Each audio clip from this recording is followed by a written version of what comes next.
और अगली बड़ी खबर चेचन फाइटर से जुड़ी। चेचन कमांडर कादिरोव की हालत बेहद नाजुक है, यह बताया जा रहा है। कादिरोव को जहर दिए जाने की आशंका है। किडनी की बीमारी से जूझ रहे हैं रमजान कादिरोव।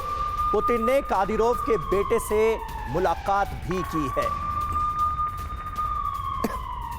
तो देखिए, इस जंग में लगातार हम आपको बता रहे हैं कि चेचन फाइटर्स और वैगनर फोर्सेस किस तरह से रूस के लिए बेहद फायदेमंद साबित हुई हैं। इससे पहले तमाम इलाकों पर कब्जे की जो रणनीति बनाई गई, उसमें रमजान कादिरोव की स्ट्रैटेजी को खुद पुतिन ने भी सराहा और उन्हें बड़े बड़े मेडल देकर सम्मानित भी किया। लेकिन अब उन्हीं रमजान कादिरोव के बारे में बहुत अहम खबर सामने आ रही है। आइए देखते हैं कि कादिरोव की जिंदगी से जुड़ी इस पूरी खबर की डिटेल है क्या।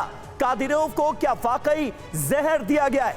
संकट में पुतिन के करीबी की है जान, ये कहा जा रहा है। और ये अपने आप में अगर वाकई ऐसा है तो पुतिन के लिए बहुत बड़ा झटका है। फ्रीडम ऐप से सीखकर हार्डवेयर की दुकान रखी है क्या? अगर ऐसा है तो आप अपने उत्पादों को 1 करोड़ फ्रीडम ऐप के जो ग्राहक हैं उन्हें बिना किसी खर्चे के आप उसे बेच सकते हैं। चेचन कमांडर रमजान कादिरोव की जिंदगी खतरे में है, ये कहा जा रहा है। यूएई के जाने माने सर्जन चेचेनिया की राजधानी में नजर आए हैं। ग्रोजनी में 30 साल के एक्सपीरियंस वाले एक और डॉक्टर पहुंचे हैं। कुछ बड़ा यहां पर हुआ है और अब ये जो खबरें सामने आ रही हैं, ये कहीं ना कहीं उसकी तस्दीक कर रही हैं।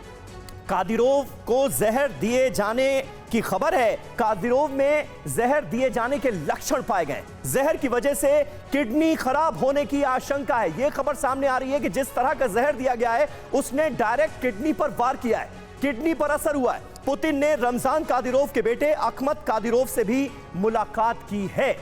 यह भी कहीं ना कहीं बताता है कि रमजान कादिरोव के साथ कुछ बुरा हुआ है और पुतिन की ये मुलाकातें भी उसकी तस्दीक करती हुई नजर आ रही हैं। संजय सॉय साहब, अगर वाकई ऐसा है, अगर इन खबरों पर पूरी तरह से यकीन किया जाए, तो ये रूस के लिए और खुद व्लादिमीर पुतिन के लिए, जिनके बड़े मजबूत सिपाहसालार माने जाते हैं रमजान कादिरोव, उनके लिए कितना बड़ा झटका आप मानते हैं? समीर, इसमें दोनों बातें संभव है, क्योंकि जब ये जंग चल रही है तो ये बात हम देख रहे हैं कि पुतिन के करीबियों के ऊपर खतरा बना हुआ है। पहले भी उनके काफ़ी करीबी पॉलिटिकल एडवाइज़र थे, वो मारे गए थे जब उनकी बेटी बच गई थी, और उसके बाद भी कई जो करीबी हैं उनके ऊपर हमले होते रहे।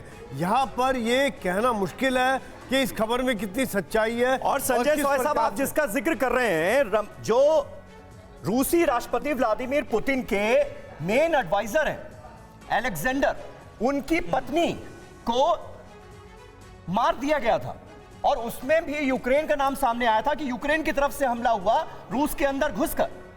नहीं, बिल्कुल यही बात मैं कह रहा हूं कि पुतिन के करीबियों को टारगेट किया जा रहा है, इसमें कोई शक नहीं है। लेकिन ये इस खबर में कितनी सच्चाई है, कितनी झूठाई है, ये कहना मुश्किल है। कि सर, जिसमें कुछ जोड़ना चाहते हैं, आप बता रहे थे सर, कादिरोव के पिता के साथ भी कुछ ऐसा ही हुआ था।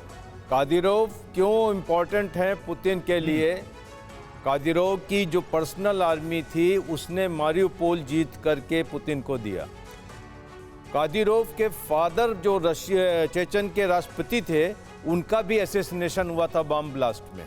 अब सबसे इंपॉर्टेंट चीज़ है, अगर कादिरोव नहीं रहते तो चेचनिया एक उनका अनस्टेबल प्रांत है, उसमें फिर से अनस्टेबिलिटी हो सकती है। इसीलिए आपने दिखाया कि उनके बेटे से पुतिन ने मुलाकात की। उनके बेटे मारिउपोल में लड़ रहे थे। तो ये एक फैमिली ट्री है और फैमिली होल्ड है चेचनिया में। वो बहुत सबसे बड़ी बात है कि देखिए, रूस के डॉक्टरों की मदद नहीं ली जा रही है, यूएई से सर्जन को बुलाया गया है। अब सवाल है कि कादिरोव को मारना कौन चाहता है? फ्रीडम ऐप से सीखकर हार्डवेयर की दुकान रखी है क्या? अगर ऐसा है तो आप अपने उत्पादों को 1 करोड़ फ्रीडम ऐप के जो ग्राहक हैं उन्हें बिना किसी खर्चे के आप उसे बेच सकते हैं।